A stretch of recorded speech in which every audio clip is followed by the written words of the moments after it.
오늘 17절 말씀에 보면 예수님께서 이 땅에 오신 목적에 대해서 말씀하고 있습니다. 그래서 오늘 예수께서 이 땅에 오신, 세상에 오신 목적 이렇게 잡았습니다. 이것은 예수님의 존재 의미와 가치에 대한, 즉 성육신, 십자가, 부활에 대한 성경의 증언, 이런 내용들을 함께 생각할 수 있겠습니다. 예수님께서는 이 땅에 오셔서 죄인들의 친구가 되셨다, 이런 표현을 우리는 씁니다. 우리는 세상에서 사람을 상대할 때 착한 사람, 좋은 사람, 의인들을 상대하는 것은 참 좋은 일이고 또 즐거운 일이고 또 쉬운 일입니다. 그러나 죄인들을 찾아다니며 그들을 위해서 수고한다고 하는 것, 더더욱이나 그들의 친구가 된다고 하는 것은 정말로 어려운 일입니다. 그런데 예수님께서는 그런 일을, 어려운 일을 하셨다는 것입니다. 오늘 우리가 읽었던 말씀의 내용을 보면 예수님께서는 어떤 분인가? 지역이나 직업이나 신분에 대한 차별이 없으셨던 분입니다. 15절을 볼까요? 그의 집에 앉아 잡수실 때 많은 세리와 죄인들이 예수와 그의 제자들과 함께 앉았으니 그러한 사람들이 많이 있어서 예수를 따르미로라. 또 16절에 보니까 예수님께서 사람들의, 특별히 바리새인 서기관들에게 어떤 지적을 받느냐? 왜 당신들은 세리와 죄인들과 친구가 되느냐? 왜 함께 먹느냐? 이런 지적을 받습니다. 그런데 예수님께서는 왜 그렇게 하셨는가? 예수님에게는 지역이나 직업이나 신분 등에 대한 차별이 없으셨다는 것입니다. 유대인들은 당시에 사마리아 지방을 싫어했습니다. 싫어한 정도가 아니라 완전히 싫어했습니다. 그들을 정죄했습니다. 죄인들의 무리다. 지역 차별이 있었습니다. 그리고 세리들을 경멸합니다. 저 사람들은 죄인들이다. 상종을 할 수 없다. 정죄합니다. 그러니까 지역적인 차별, 그리고 직업에 대한 차별이 심각했습니다. 그런데 예수님께서는 방금 말씀드린 이 두 가지 부분에 있어서 차별이 없습니다. 초월하신 분이죠. 그래서 유대인들이 꺼리는 사마리아 지방으로 가시죠. 요한복음 4장에 보면 사마리아 지방에 가셔서 우물가에서 그 사마리아 여인을 만나십니다. 복음을 전하십니다. 그리고 오늘 말씀에도 보니까 14절 볼까요? 같이 읽겠습니다. 또 지나가시다가 알페오의 아들 레위가 세관에 앉아있는 것을 보시고 그에게 이르시되 나를 따르라 하시니 일어나 따르니라. 아멘. 이 레위, 세관에 앉아있는 사람, 얼마나 당시에 싫어하는 그런 무리에 속합니까? 그런데 예수님께서는 전혀 개의치 않으시고 지역도 직업도 차별이 없다는 것을 보여주십니다. 어느 지역에 있는 죄인이든 어떤 직업을 가지고 있는 죄인이든 오히려 예수님은 그들을 불러서 그들을 의인되게 하시는 예수, 그들을 구원하시는 예수님, 이것이 예수님이 이 땅에 오신 이유와 목적에 대한 말씀을 통해서 하나님의 사랑의 내용, 뜻, 원리를 우리에게 보여주는 말씀입니다. 어떤 말씀이죠? 마태복음 1장 21절 이름을 예수라 하라. 이는 그가 자기 백성을 그들의 죄에서 구원할 자이시니라. 예수님이 왜 오셨느냐? 죄인들을 구원하려고 오셨다. 요한복음 3장 16절 하나님이 세상을 이처럼 사랑하사 독생자를 주셨으니 이는 그를 믿는 자마다 누구든지 멸망하지 않고 영생을 얻게 하려 하심이라.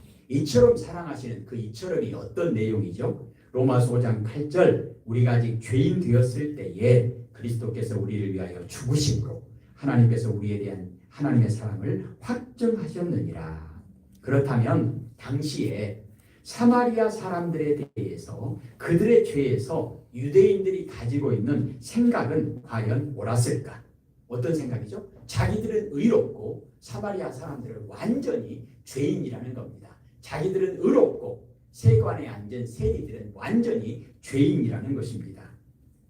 자기들은 의롭고 다른 사람들은 죄인이다. 과연 그 생각이 맞았을까요? 아닙니다. 틀렸습니다. 왜 틀렸습니까? 성경에 그렇게 말씀하지 않기 때문입니다. 로마서 3장 10절 의인은 없나니 하나도 없다. 유대인도 한 사람도 의인이 없다는 거죠. 사마리아 사람들만 죄인이고 레위 세관에 앉은 세리들만 죄인이 아니라 유대인들도 하나도 예외 없이 다 죄인이라는 겁니다. 의인은 하나도 없다는 거예요. 그러면 의인은 하나도 없다. 그 죄의 결과는 무엇입니까? 로마서 3장 23절에 모든 사람이 죄를 범하였음에 하나님의 영광에 이르지 못하더니, 그러면 모든 인류의 가장 심각하고 가장 중요한 문제, 반드시 해결해야 될 문제가 무엇입니까? 이 죄의 문제죠. 이 죄의 문제를 누가 과연 어떻게 해결할 수 있습니까? 성경은 이렇게 말씀합니다.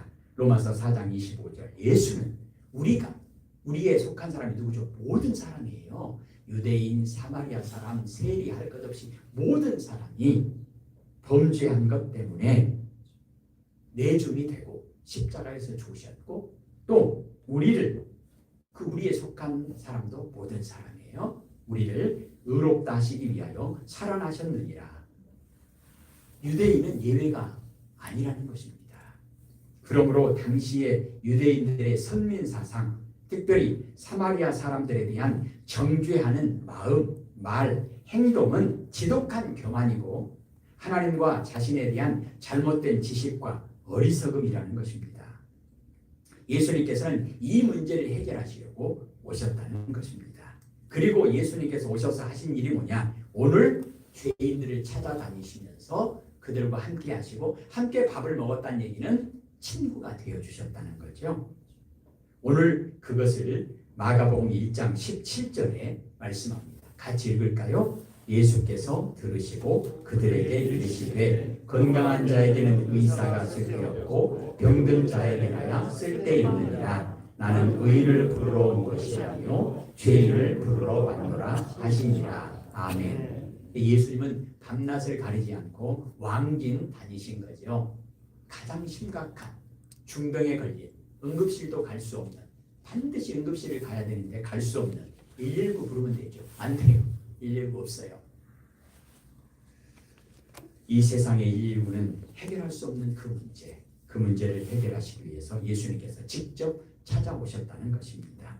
찾아오셔서 그들의 문제를 해결하실 뿐만 아니라 그들의 친구가 되셨다. 그리고 영원히 함께 하시는 임마누엘 하나님 되셨다. 그것이 예수님께서 이 땅에 오신 목적이라는 것입니다.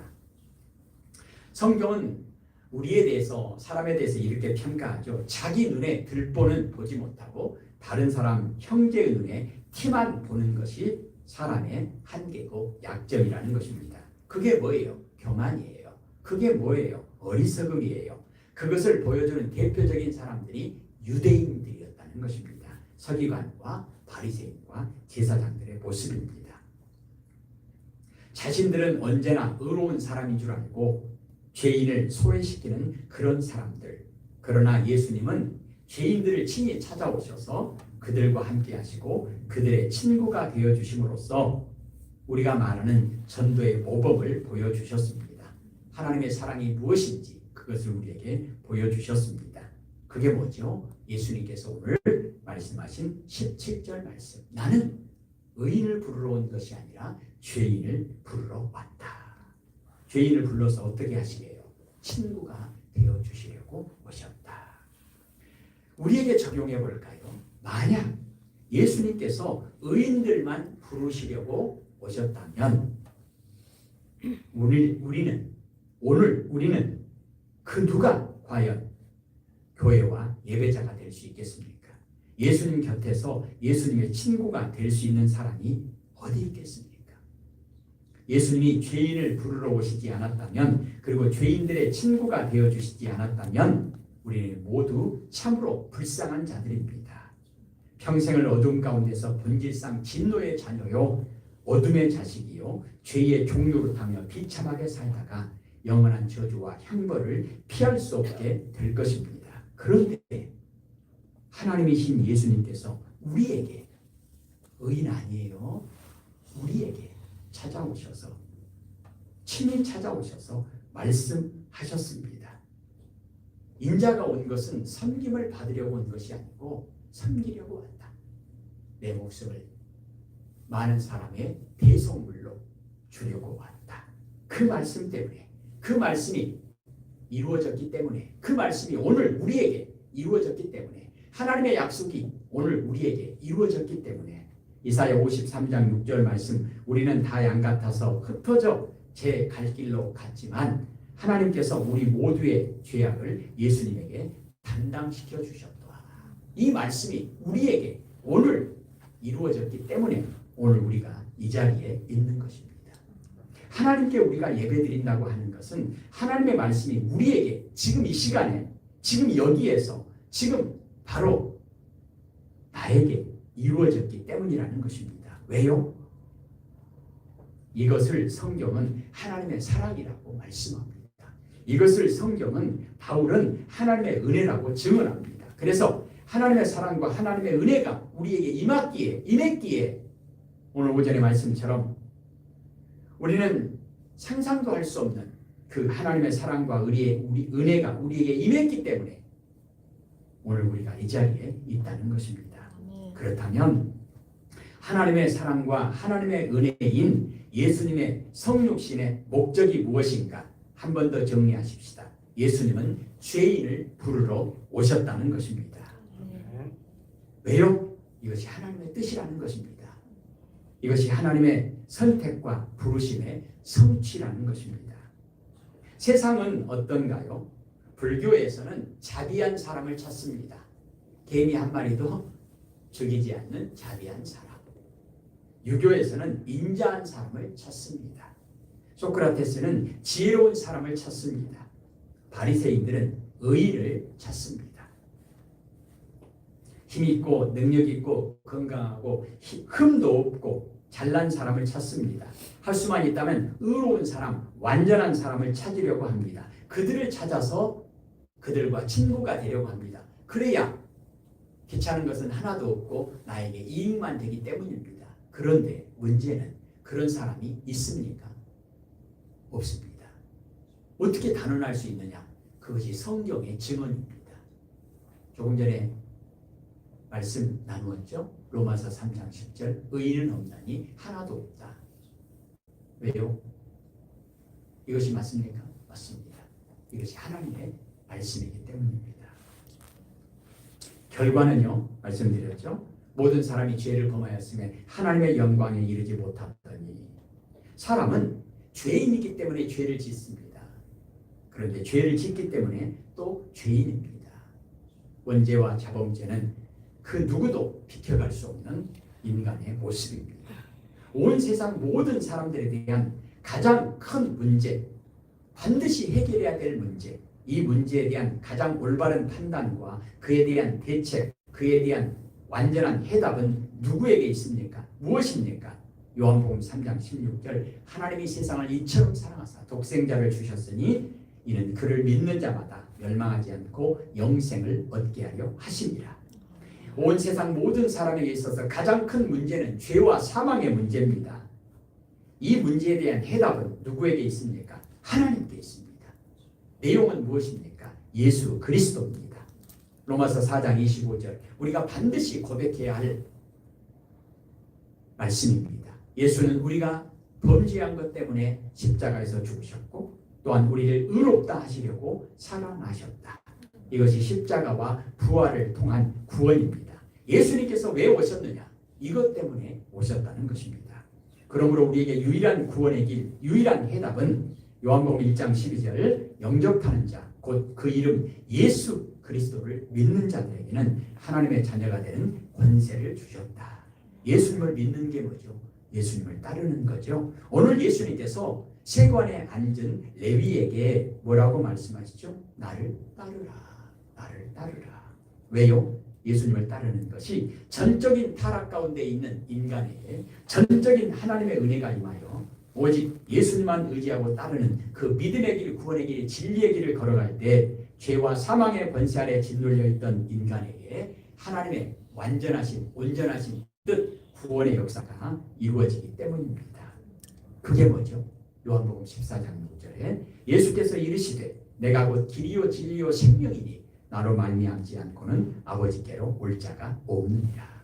그러니까 예수님께서 이 땅에 오신 것은 궁극적으로는 우리를 하나님의 나라까지 인도하시기 위해서 오셨다. 이것을 임마누엘 하나님이다 말씀합니다. 요한복음 3장 17절에 예수님께서 세상에 오신 목적에 대해서 말씀하면서 예수님께서 왜 오셨습니까? 이놈, 네가 그렇게 큰 죄를 지었으니까 한 대 맞아라. 심판하려고 오신 것이 아니고 사랑의 음성으로 죄인을 부르시고 진리의 빛을 비추시고 죄를 깨닫게 하시고 겸손하게 회개하게 하시고 그리고 성령의 충만함을 주셔서 새 사람으로 온전케 하셔서 의롭게 하셔서 영화롭게 하셔서 반드시 하나님의 나라에까지 이를 수 있도록 하나님께서 처음부터 끝까지 하나님께서 일하셔서 하나님께서 이루시겠다고 하는 하나님의 구원 사역의 완성을 위해서 예수님께서 이 땅에 오셨다는 것입니다. 예수님 안에서 우리에게 이루어지는 하나님의 구원에 대한 하나님의 말씀입니다. 요한복음 3장 17절에 하나님이 그 아들을 세상에 보내신 것은 즉 예수님께서 세상에 이 땅에 오신 것은 세상을 심판하려고 오신 것이 아니고 예수님으로 말미암아 세상의 구원을 받게 하려 하심이라. 예수님께서 나에게 오신 것은 떼끼노 야단치거나 책망하거나 그리고 심판하려고 오신 것이 아니고 고린도후서 5장 17절 말씀처럼 그런즉 누구든지 그리스도 안에 있으면 새로운 피조물이라 이전 것은 지나갔으니 보라 새 것이 되었도다. 하나님의 나라와 하나님의 의를 이루시려고 예수님께서 이 땅에 나에게 오셨다는 것입니다. 그것이 구원의 복입니다. 그것이 모든 인간에게 에덴 동산에서 창세기 1장 28절에 주셨던 그 복을 죄 때문에 잃어버렸던 그 복을 다시 회복시켜 주시기 위한 그 계획 위대한 하나님의 구원 프로젝트를 이루시기 위해서 완성하시기 위해서 예수님이 이 땅에 오셨다는 것입니다. 구원의 복을 주시려고 오셨다는 것입니다. 구원의 복을 주시려고 우리에게 찾아오셨다는 것입니다. 그게 뭐죠? 과거의 모든 죄에서 우리를 용서하시는 구원입니다. 내가 그리스도와 함께 십자가에 못 박혔나니 썩어져가는 구속을 따르는 옛사람을 벗어버리고 현재 부딪히는 문제마다 해결해 주시는 구원입니다. 갈라디아서 2장 20절에 그런즉 이제는 내가 사는 것이 아니요 오직 내 안에 그리스도께서 사시는 것이라. 그리고 미래의 영원하고 완전한 구원을 이루는 것입니다. 이 세상이 끝나는 것, 이 세상이 끝이 아니라 영원한 하나님의 나라에까지 이르는 그래서 천국에서 영접받는 구원을 이루시기 위해서 예수님께서는 오늘도 우리에게 말씀하십니다. 레위에게 말씀하시는 예수님께서 우리에게 말씀하십니다. 나를 따르라. 나를 따르라. 나를 따르라. 그것이 오전 시간에는 우리가 눈을 들어 하나님을 바라보는 은혜를 구하는 믿음의 고백이죠. 예수님 안에서 우리는 십자가의 길, 순종의 길을 성령의 인도하심을 받으며 걸어가게 됩니다. 우리를 여기까지 인도하신 하나님, 앞으로 어떻게 될까요? 앞으로도 임마누엘 그 하나님의 약속이 우리에게 성취되어지기 위하여 하나님께서는 오늘 우리에게 이 예배를 허락하신 줄로 믿습니다. 고린도전서 15장 10절 말씀 모든 교회와 모든 예배자들이 고백해야 될 말씀입니다. 그러나 나의 나 된 것은 오직 하나님의 은혜로 된 것이니 예수님께서 이 땅에 오셔서 하신 것이 무엇입니까? 봉사의 본을 보여주시려고 오셨습니다. 봉사가 무엇입니까? 하나님의 뜻에 순종하는 것입니다. 설거지하는 것입니까? 청소하는 것입니까? 뭡니까? 물론 그런 것들도 교회를 유지하는 데 마르다의 귀한 모습도 필요하죠. 그러나 가장 중요한 것은 예수님의 말씀을 듣고 하나님의 뜻을 깨닫고 죽기까지 순종하시는 것입니다. 지금까지도 그랬고 앞으로도 당분간은 아니 끝까지 강조해야 될 것이 무엇인가? 우리는 예배에 목숨을 걸어야 합니다. 일주일에 한 번 나오는 것도 내 형편과 처지에 따라서 나오고 안 나오고 하는 그 1시간 예배도 우리가 온전히 헌신하지 못한다고 한다면 다른 어떤 봉사를 통해서 하나님께 영광을 돌리겠습니다. 사랑하는 성도 여러분, 예수님께서는 최고의 봉사, 최선의 봉사를 우리에게 보여주셨습니다. 그게 뭐죠? 하나님의 말씀, 하나님의 뜻에 죽기까지 순종하신 거예요. 마태복음 20장 28절과 마가복음 10장 45절에 오늘 17절 말씀처럼 죄인을 부르러 왔다. 죄인을 부르러 왔다. 죄인을 불러서 어떻게 하시겠다는 겁니까? 그들의 모든 죄를 대신 짊어지시고 죽으심으로 말미암아 그들을 의롭게 하시려고 이 땅에 오셨다. 그것이 예수님의 최고의 봉사의 모습입니다. 이 땅에서의 봉사는, 세상 사람들의 봉사는 크게 몇 가지가 있겠지만, 첫째는요, 이해관계에서 형성되는 봉사입니다. give and take, 주고받고, 직장이나 모든 계약 관계가 그거죠. 내가 얼마 줄게, 너는 거기에 합당한 노동력을 나에게 제공하라. 내가 얼마 줄게, 나에게 물품을 주라. 서로 이해관계에서 파생되는 봉사입니다. 계약 관계에 의한 봉사입니다. 돈 주고 주고받고 하는 거죠. 전부 다 나의 유익을 위해서 그렇게 하는 겁니다. 또 지위 관계에서 이루어지는 봉사도 있습니다. 상급자의 명령에 순종하는 봉사. 군대에서 상급자가 명령하면 무조건 복종해야 되는 그런 형태. 사장님이 명령하면 무조건 복종해야 되는 그런 형태. 그리고 인정관계에서 이루어지는 봉사가 있죠. 가족관계나 친구관계나 인정상. 돈 안 줘도, 그리고 무서워서가 아니라 그냥 짠하니까, 내 가족이니까. 사실은 그런데 이것도 특별한 나와의 관계가 있어야 한다는 전제 조건이 필요하죠. 그런데 예수님께서 하신 봉사는, 하나님의 나라를 위한 봉사와 헌신은 전혀 그런 이해관계에서 형성된 봉사가 아닙니다. 아무런 이해관계가 없어도, 나한테 돈 안 줘도, 나한테 아무런 이익이 없어도 하나님 앞에서 하는 모든 일, 거룩한 봉사죠. 하나님을 높이는 거예요.